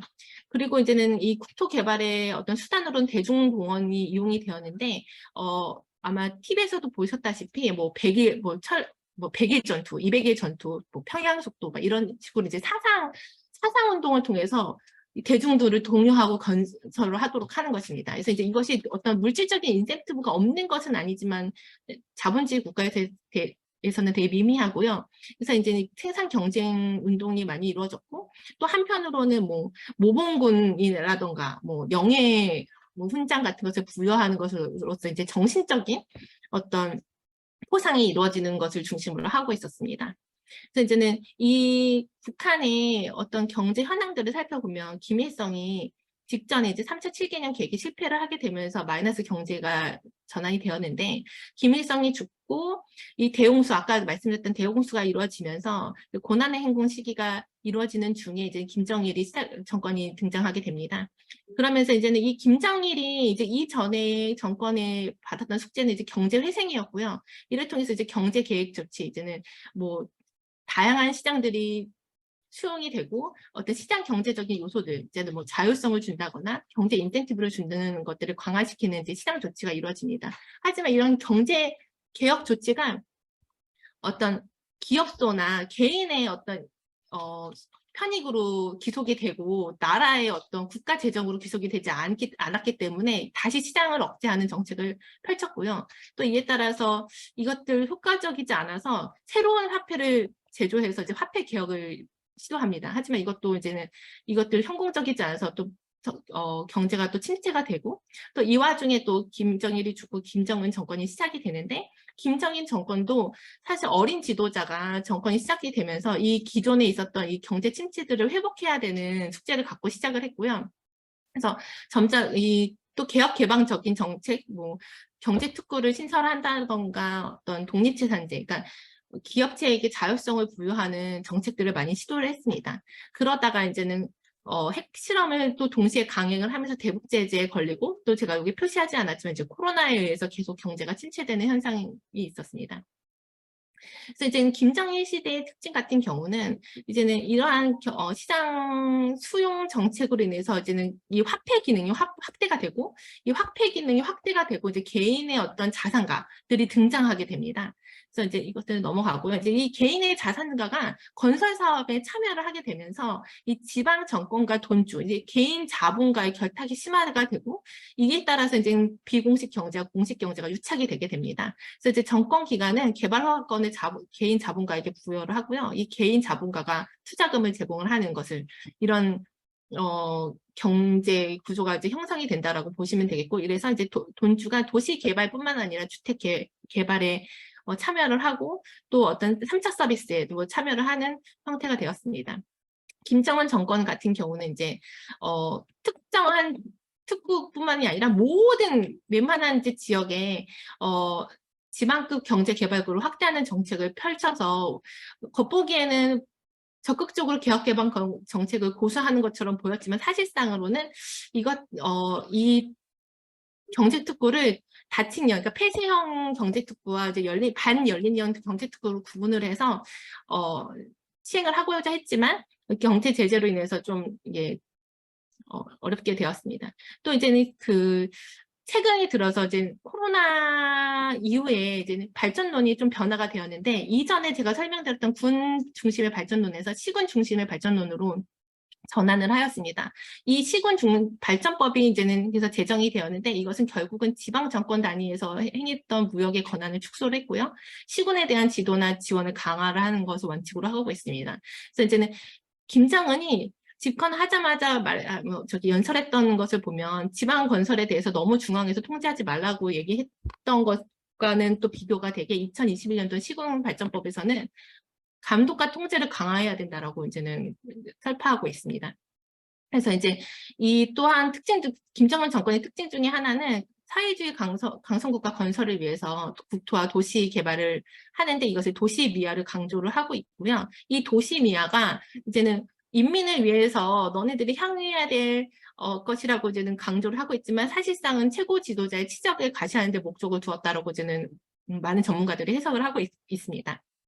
그래서 이제 제가 이러한 비법률적인 체계를 이렇게 정리를 했고, 이제 법률적인 체계를 정리를 하는데 시간이 없어서 이제 결론만 말씀을 드리면, 제가 이제 북한의 법률적인 체계의 특징을 분석하기 위해서 남한의 법률과 좀 비교를 하였습니다. 그래서 북한의 국토계획은 국토건설 총계획이고요. 이제 남한 같은 경우는 국토종합계획인데, 관련법으로는 국토계획법과 국토기본법이 있습니다. 그래서 이제 국토계획법과 국토기본법을 좀 서로 비교하면서 문헌을 정리를 하였는데요.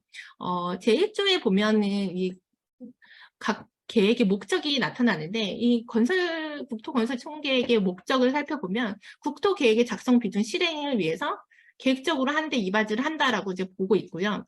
남한의 국토기본법의 목적을 보면 똑같이 기본사항을 정하는데, 결국은 이것이 국토의 건전한 발전과 국민의 복리 후생에 이바지를 한다라고 이제 보는 것입니다. 결국 남한 같은 경우는 이 국토계획의 목적의 큰 방향성을 제시를 하고 있는데, 반면에 북한 같은 경우는 되게 단편적으로 이 지도자의 당 정책을 수립하기 위한 그냥 제도적인 규정이라는 것을 목적으로 제정이 되었다는 것을 알 수가 있고요. 국토계획의 분류를 보면 북한 같은 경우는 이제 이 전국과 중요지구 도시군은 이 국토계획법에서 관할을 하고, 나머지 이제 도시계획에 관련된 부분들, 이제 도시 마을이라던가 세부계획, 구획계획은 도시계획법에서 이제 관할을 하고 있습니다. 남한 같은 경우는 국토기본법에서는 국토종합계획, 초광역계획, 도종합계획, 시군, 지역, 부문별 계획이 있는데, 도시계획이라고 보이는 이런 또 측면에서 보면 광역도시계획, 도시군계획, 도시군관리계획, 지구단위 계획이 있습니다. 그래서 이제는 실행 좀 특징적인 것을 살펴보면은 아까도 말씀드렸다시피 국가는 인민들 속에서 사회주의, 애국주의를 강화해가지고 이들로 하여금 관리 사업에 적극적으로 참여하도록 해야 한다라는 거예요. 결국은 애국심에 의존해서 너네들 동원이 돼야 된다라고 이제는 설파하고 있는 것이고요. 이제 구조에 보면은 다른 나라와의 교류와 협력을 강화하도록 규정이 되어 있는데 이것은 이제 실질적으로 추진되고 있는 부분이라기보다는 어떤 국제협력기구나 대외협력 관계의 가능성을 열어놓기 위해서 이제 명시해 놓은 것으로 해석할 수가 있겠습니다. 그래서 이제 국토 계획의 어떤 지켜야 할 원칙 같은 경우는 도시 규모를 크게 하지 말고 뭐 국방상의 요구를 고려해야 된다. 이제 국방상의 안전도 고려해야 된다라고 보는 것이고요. 여기에서 이제는 저희가 국토 건설 총계획에서 내용이 국토 계획에서는 이 국토 건설 총계획의 내용이 적시되어 있지 않습니다. 이제 종합 국토 기본법에서는 국토 종합 계획의 내용들이 있는데 내용을 이제 토지법에서 찾아서 정리를 하면 결국은 이 사적지를 보호하고 산림을 보호하고 동식물을 보호하고 뭐 강화천도 또 이런 피쿠미 피해를 막아야 하고 이런 보호 규정들이 되게 중심에 있고요. 남한 같은 경우는 여건 전망을 변화에 대한 전망들이 있고 그다음에 이 미래상, 국토 미래상에 대한 정립에 대한 그러니까 방향성을 제시하는 것들조차도 여기 이 계획에 포함이 되어 있다라고 보시면 되겠습니다. 결국은 이런 방향성은 최고 지도자에 의해서만 제시가 되고 이제 이 총 계획에는 이것을 반영할 의무는 없고요. 이제 남한 같은 경우는 이 모든 것들이 체계적으로 정립이 되어서 이거에 따라서 계획이 이루어져야 된다라고 보는 것입니다. 그래서 이제 국토건설 총계획의 전망 기간은 국토계획법에서는 50년, 토지법에서는 30년에서 50년인데요. 남한 같은 경우는 20년으로 보고 있고 5년마다 환경 변화를 검토를 해서 재검토를 하고 필요시에는 다시 재정비를 하는 것으로 규정하고 있습니다. 그래서 북한의 국토계획은 남한에 비해서는 장기적으로 수립이 되었고 환경 변화에는 민첩하게 대응하지 않고 있다고 보시면 되겠습니다. 그래서 이제 국토계 13조에 보면은 국토계획 작성은 국토관리 정책에 근거를 한다고 했지만 이 정책에 대해서 명시되어 있지 않고 이것을 따로 찾아보니 김일성 시대 같은 경우는 역할 정립에 대해서 좀 강조를 하고 있었고 그러니까 지방 정권 기관들 관련된 기관들이 어떻게 이것을 수행해야 되느냐에 대한 어떤 역할 정립이고요. 김정일 같은 경우는 이 경제 체계가 많이 붕괴되어 있었기 때문에 이것들을 다시 대중동원을 활성화하기 위한 어떤 대책들, 그다음에 자연 재배를 대비하는 수립 방안들을 수립하는 데 방점이 있었습니다. 김정은 같은 경우는 도시 미화를 작업을 강조를 했고요. 국토 개발을 위한 시군 경쟁을 강화를 했는데 이것도 아까 또 말씀드렸다시피 최고 지도자의 어떤 위상을 정립하기 위한 어떤 국토 개발 방향으로 보시면 되겠습니다. 하지만 이제 남한 같은 경우는 1차 같은 경우는 거점 개발을 수행했고 2차에 들어서는 이런 지역 격차를 완화하는 방향으로 조금 계속 정책이 보완되고 개발되는 것을 확인할 수가 있습니다. 이제 이 국토 계획의 수립이나 실행 절차를 살펴보면 이 내부에 있는 정권기관에서 이제는 비준을 제기를 하고 이 내각에서 다시 인민회의에서 보고를 하면 이 비준된 계획을 지자체에 있는 정권기관이나 기업소에 화달을 하고 하는 이런 어떤 실행 절차가 구성이 되어 있는데요. 남한 같은 경우는 이런 모든 계획을 주민들을 불러 모아서 공청회를 시행을 하고요. 이 공청회를 통해서 통과한 계획들은 다시 수립 계획을 평가를 시작하고 또 이 계획 간의 어떤 법제 간의 어떤 충돌되는 것들을 다시 조정을 하고 연차 보고를 하고 심의를 하는 것들을 하고 있습니다. 그래서 북한법의 특징을 살펴보면은 저희 남한 법 같은 경우는 아까 초광역 계획법이라는 것이 있지 않습니까? 이제 지역 간의 연계를 고려한 법이 있었는데 북한에는 그런 것이 없고요. 또한 이제 북한 법에는 타 법령 간의 연계나 조정에 대한 규정이 없습니다. 그리고 이제 북한의 국토개발 사업은 결국은 애국심에 의존한 대중운동에 의해서 이루어지고 있고요. 이제 북한의 국토관리 정책은 환경 변화에 탄력적으로 이제 대응하지 못하고 객관성이나 공정성을 확보할 수 있는 관리 체계가 부재하다고 볼 수 있겠습니다. 그래서 결론입니다. 이제는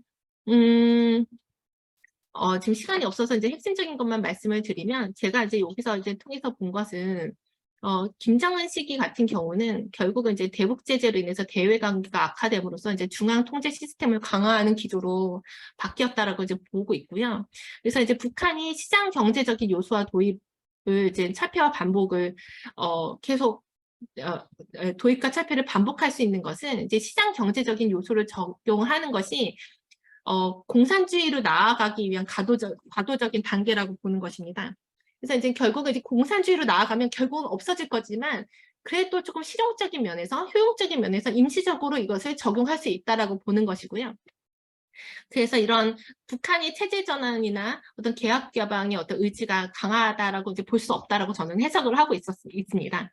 그래서 이제 국토 지역 정책적인 측면에서 정권 기관이라던가 기업소 공장에 대한 계획이나 실행의 권한을 강화하였다가 다시 내각 중심으로 통제하고 있는 것을 보고선 이렇게 해석을 했고요. 그래서 이런 부분을 통해서 이제 결국은 아까도 이제 반복적으로 말씀드렸다시피 이제 경제 성장보다는 체제 유지를 위한 내부 결속력 강화에 방점을 두고 있다라고 해석하고 있습니다. 긴 발표 들어주셔서 감사합니다. 네, 고맙습니다. 수고 많으셨습니다. 우리 신혜원 선생님이 지금 북한의 국토 지역 정책에 대해서 방대한 내용을 말씀해 주셨는데 시간을 많이 못 드려서 죄송하고요. 일단 굉장히 고심하고 자료 얻기도 쉽지 않았을 것 같은데 여러 가지 정책 변화나 이런 부분들을 아주 시계열적으로 잘 정리해 주신 것 같습니다.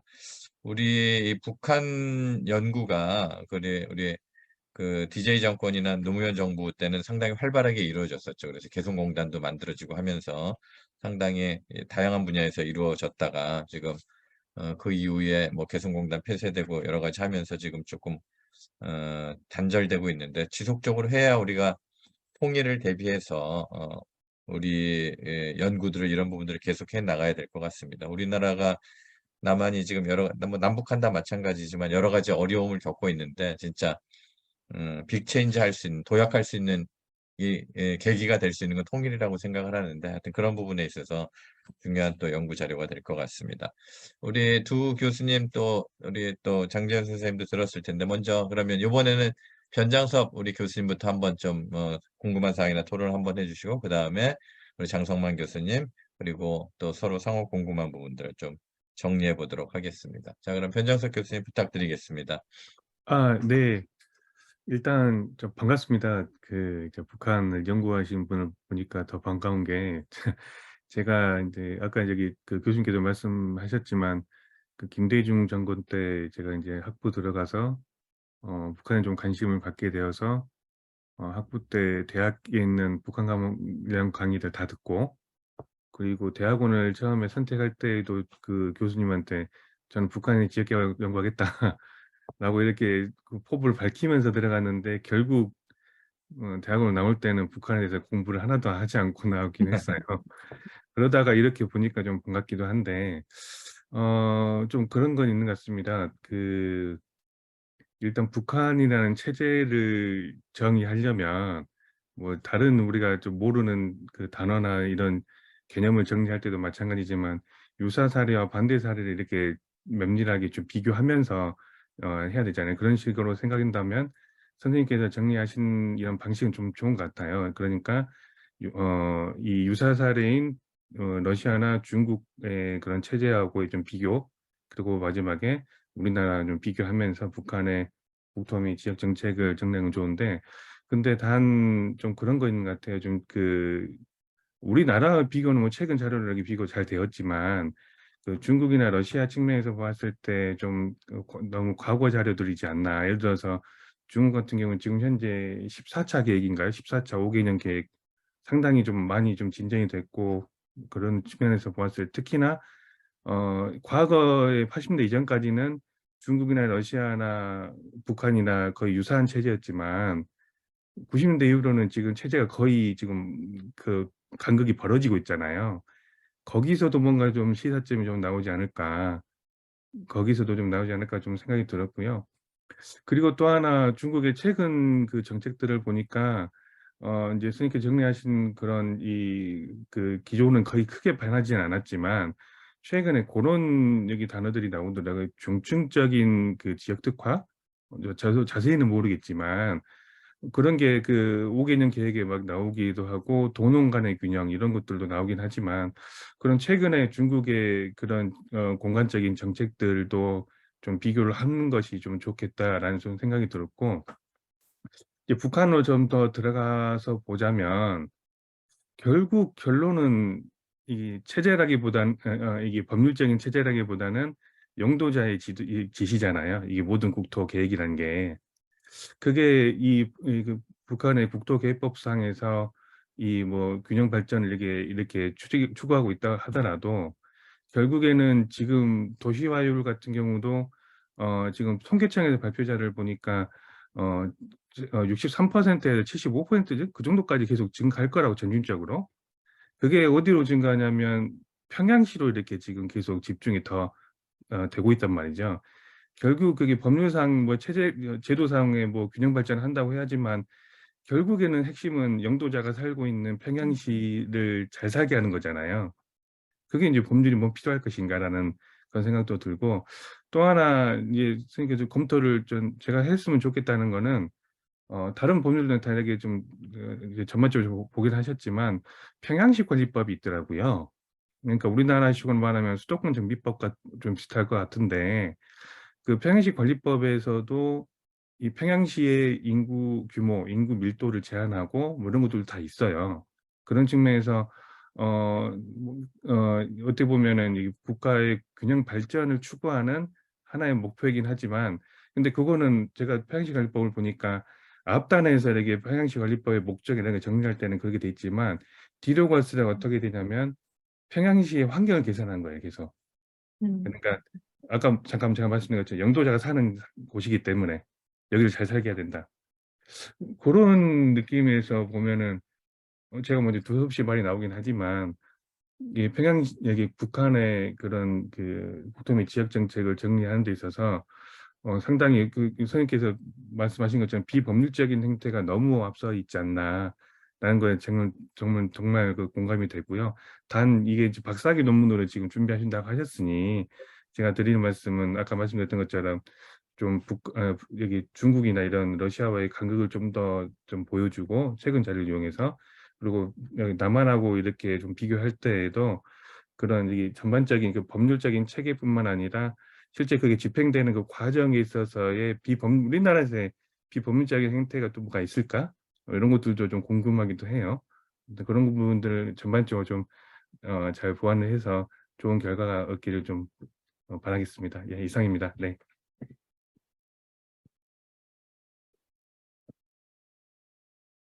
그리고 이제 음소거 되어 있습니다, 교수님. 아, 그래요. 우리 그 변장석 교수님 좋은 토론 감사합니다.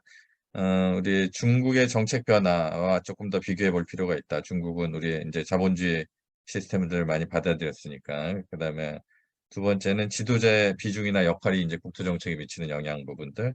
그다음에 평양시 관리법 저도 오늘 처음 들었는데 그런 수도권 정비법과 비교할 수 있는 부분들이 있다 그러면 이게 지금 큰 덩어리 얘기를 쭉 해주셨지만 구체적인 어떤 법률의 사례나 지역 정책으로서 이 두 개를 비교하는 것도 상당히 흥미롭고 재밌는 이 박사학위 논문의 요 퀄리티를 굉장히 높이는 좋은 또 파트가 되지 않을까 싶은 생각이 드네요. 이따 한꺼번에 한번 쭉 얘기를 해주시면 좋겠고요. 자, 우리 장성만 교수님 토론 부탁드리겠습니다.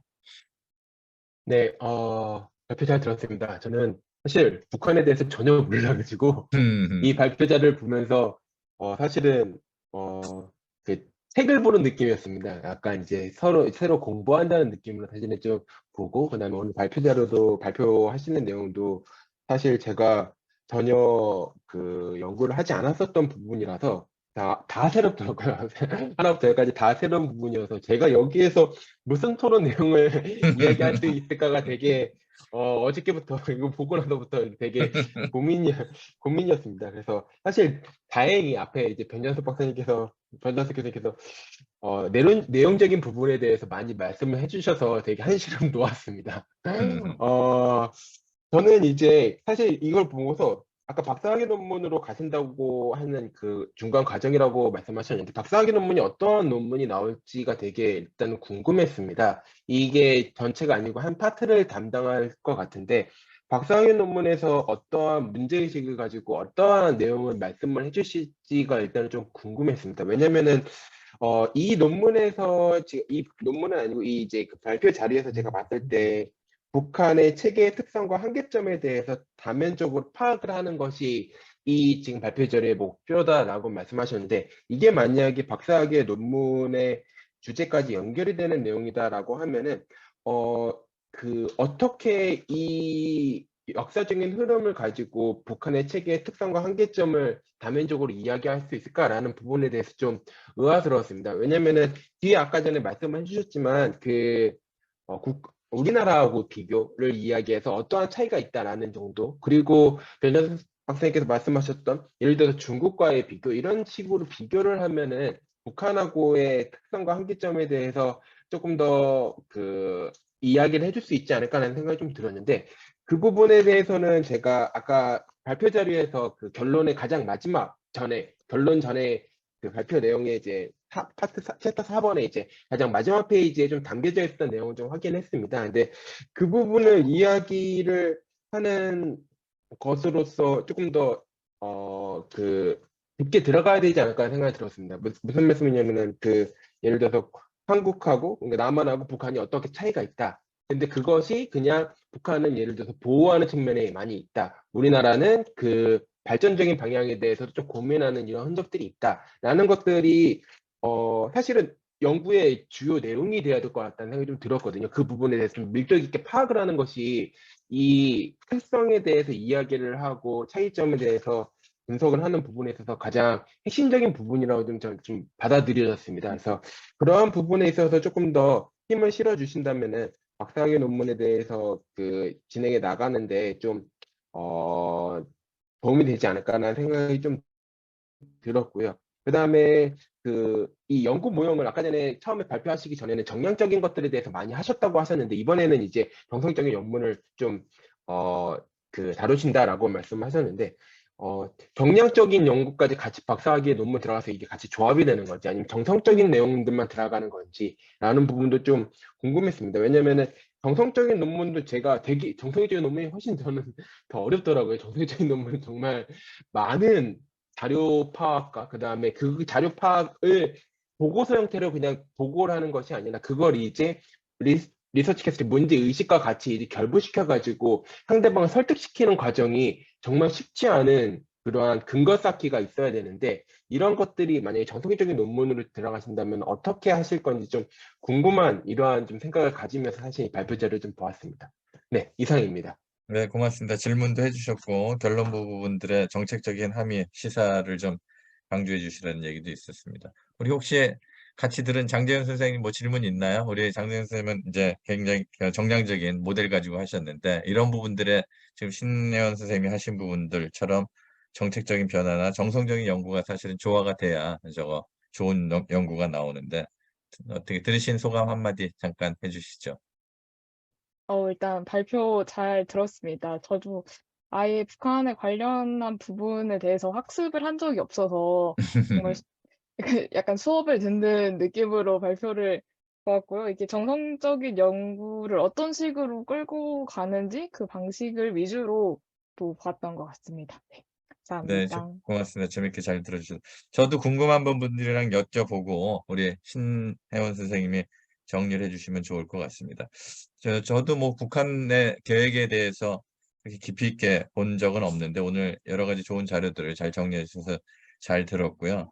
우리의 계획 체계하고 유사한 부분들도 있고 차이점이 나는 부분들도 있는데 여기에 아까 자료들 두 개의 법을 비교해 주신 거 보면 북한은 계획의 실행이나 관리에 굉장히 비중을 확실히 많이 두고 있는 것 같아요. 우리는 특이범법이나 여기 보면 방향성이나 미래 전략들은 제시하는데 그에 대한 실행 부분들은 상당히 우리가 상대적으로 약하잖아요. 그래서 기본 계획이나 또 우리 국토종합 계획에 대해서 좀 비판들도 있고 사실은. 근데 뭐 원래 계획 기본법 자체에서 그렇게 세팅이 돼 있기 때문에 이제 그것들을 어떻게 활용하느냐의 문제일 것 같은데 하여튼 북한은 굉장히 실행 관리에 비중이 두어지고 있다 하는 느낌을 받았고 두 번째는 아까 우리 변장숙 교수님이나 또 우리 장성만 교수님 얘기하셨지만 우리 요 북한의 지금 국토정책, 도시정책을 보면 70년대까지 우리나라의 권위주의적인 정부에서 했던 거하고 상당히 좀 유사한 느낌을 받았어요.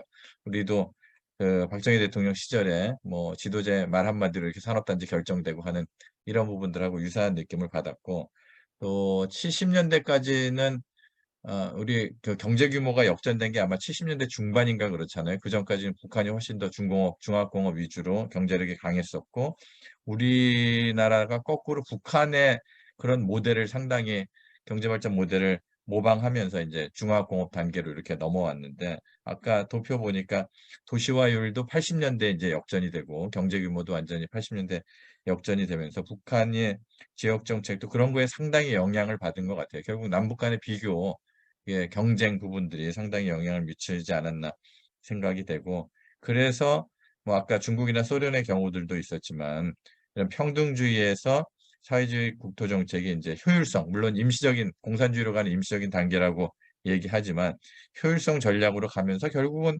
우리나라가 했던 것처럼 성장 거점 전략을 취할 수밖에 없는 그 우리 한국, 일본, 중국이 다 일본 먼저 동해안에 그 우리 공업지대 만들어지고 우리도 부울경 쪽에 산업단지 공업 벨트가 만들어진 것처럼 중국도 역시 그렇게 동해안 우리로 치면 황해안에 산업 벨트들이 만들어졌잖아요. 북한도 그런 거 이제 만들어 보려고 사실은 이제 러시아나 접경 지역에 많이 했지만 국제사회의 여러 가지 제재나 또 우리 남한과의 갈등 때문에 이게 좀 성공을 하진 못했죠.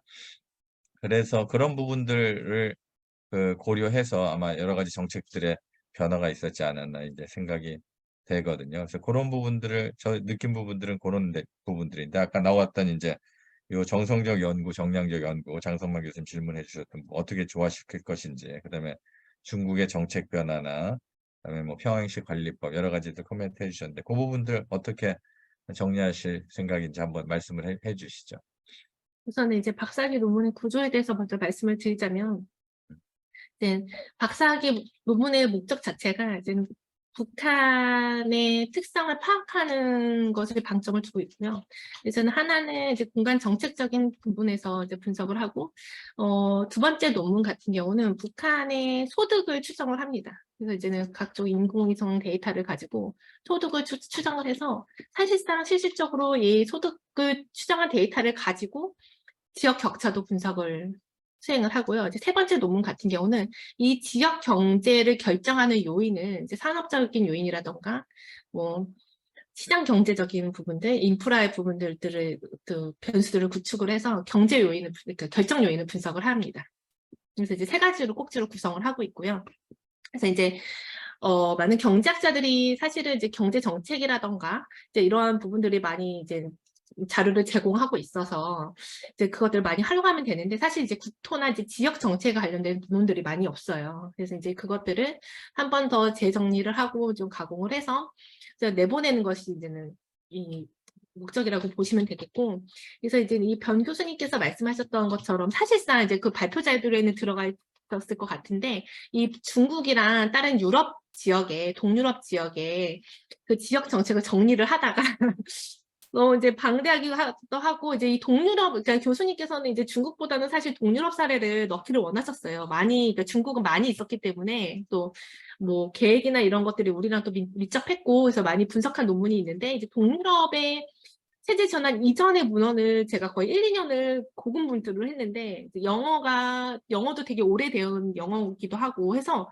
해석도 너무 어렵고 개념적이고 되게 추상적이고 막 이념적이어갖고 거의 1년의 문헌을 자꾸 막 씨름을 하다가 해서 아직도 정리를 못하고 있는 상황이에요. 그래서 이제 그것들을 한 꼭지를 넣어서 이제는 중국과 동유럽 요 사례라던가 아니면 러시아를 넣던지 해가지고 그래서 구성을 해서 이제 정책을 비교를 하고, 그다음에 이제 법 체계적인 부분은 이제 남한과의 비교를 하는데, 사실 이 국토계획법 자체를 분석하는 것도 사실 처음이기도 했지만 내용이 방대하고 이 국토계획 이것을 또 해석하는 것을 또 그 앞절에서 정책적인 부분에서 계속 해석을 해와야 됐기 때문에 사실 논문에는 있는데 여기서는 좀 중복으로 설명이 되는 것 같고 시간이 없어서 많이 건너뛰긴 했습니다. 그래서 이제 그런 부분들이 넣어질 것 같고요. 그리고 이제 도움이 됐던 것은 이제 제가 평양시 관리법을 볼 생각은 없었어요. 근데 있는 거는 알고 있었는데, 왜냐하면 이 도시계획, 북한의 도시계획하고 저는 여기서 보시면 이 북한의 도시계획법하고 우리나라의 국토계획 이용에 관한 법률 요거를 비교를 해야 되나 되게 고민을 하다가 이것도 너무 방대해져서 그냥 요걸로 끝낸 거긴 하거든요. 하지만 변 교수님께서 말씀하시는 이 평양시 관리법하고 수도권 관리정비법을 만약에 비교를 한다면 좀 더 이제 북한에서 의도하는 것들을 좀 더 찾아낼 수 있지 않을까라는 생각이 좀 들기는 하네요. 그래서 이제 왜냐하면 정량적인 분석에서 지금 제가 거의 이제 분석이 마무리되고 있지만 사실상 변 교수님께서 말씀하셨던 그 평양 비대화 도시화가 되게 특성이 되게 현저하게 보이고 있는 상황이긴 하거든요. 그리고 사실 제가 이 김정은 정권에서 설명해서 많이 이제 안 하기는 했지만 평양 이게 도시관리법, 도시미화법의 평양을 중심으로 이루어지고 있습니다. 그래서 이제 이런 부분들이 이제는 북한은 이런 치적 관련해서 평양을 중심으로 사회주의 성경을 내세우기를 원하고 있고요. 그래서 이제 여기서 보면은 집권 초기에 평양을 중심으로 역사물 뭐 이런 건설을 되게 집중을 하고 있고 50% 이상이 평양에 집중을 하고 있습니다. 이제 기사를 분석을 하면 그래서 이러한 부분들이 논문에 다뤄지긴 했었는데 제가 많이 이제는 여기서는 설명을 못 드렸고요. 그래서 이러한 부분들의 어떠한 것들을 좀 더 정리를 더 깔끔하게 해서 내보내도록 하겠습니다. 그래서 좀 주어주신 것들 좀 잘 정리해갖고 사실 사회주의 국가 이거 정리를 하다가 이거 꼭 해야 되나 그래가지고 이거 포기하고 싶다 막 이러고 있었는데 또 변 교수님이나 또 타 교수님께서 이렇게 얘기해 주셔서 반드시 넣어야겠구나 하고 있습니다. 네. 그래요. 감사합니다. 고맙습니다. 우리가 사회주의에 살아보지 않아서 사실은 이해하기가 상당히 어려운 부분들이 많이 있는데 그래도 잘 정리해 나가시고 계신 것 같고 우리 얘기해 주신 부분들을 담아서 하여튼 좋은 논문으로 이렇게 좋은 박사학위 논문으로 발전됐으면 좋겠습니다. 예, 감사합니다. 하여튼 우리 앞에도 우리 장재현 선생님도 발표한 내용이나 지금 우리 신혜원 선생님 발표한 내용 보면 우리가 도시 개발을 하는 데 있어서 우리 사회주의는 이제 그런 부분들을 굉장히 억제하려고 하지만 인간의 행태라고 그럴까? 우리 욕구 이론이라고 그럴까? 우리 그 발전 본능 이런 부분들을 무시를 하면 이게 상당히 좀 기형적으로 되는 것 같아요. 그래서 우리가 도시 개발할 때는 아까 여러 가지 개발 사업 할 때도 보면 그것들의 궁극적인 목적은 결국 우리 국민들 개개인의 어떤 안전이나 편리성, 또 자기 개발이나 자기 보호 본능 이런 부분들을 충족시켜줘서 결국은 이제 어떤 행복 지수를 높이는 게 이제 궁극적인 계획의 사실은 목적이라고 보는데 이제 사회주의는 이제 그런 부분들을 억제하다 보니까 여기 계획 여러 가지 내용에서 나온 것처럼 상당히 조금 우리가 받아들이기 어려운 부분들이 상당히 많지 않나 싶습니다. 하여튼 우리 오늘 세션, 대학원 발표 세션, 국토 및 지역 개발 저 세션에서 두 분 발표해 주셔서 감사드리고 하여튼 여러 가지로 좋은 공부 시간이 됐던 것 같습니다. 더 수정 보완 하셔서 박사학위 논문 쓰시고 또 석사학위 논문 좋은 논문 쓰시기를 바라면서 오늘 대학원 세션 모든 발표와 토론은 여기서 마치도록 하겠습니다. 자, 수고들 많으셨습니다. 주말 잘 감사합니다. 보내시고요. 네, 수고하셨습니다. 고맙습니다. 네, 감사합니다. 네.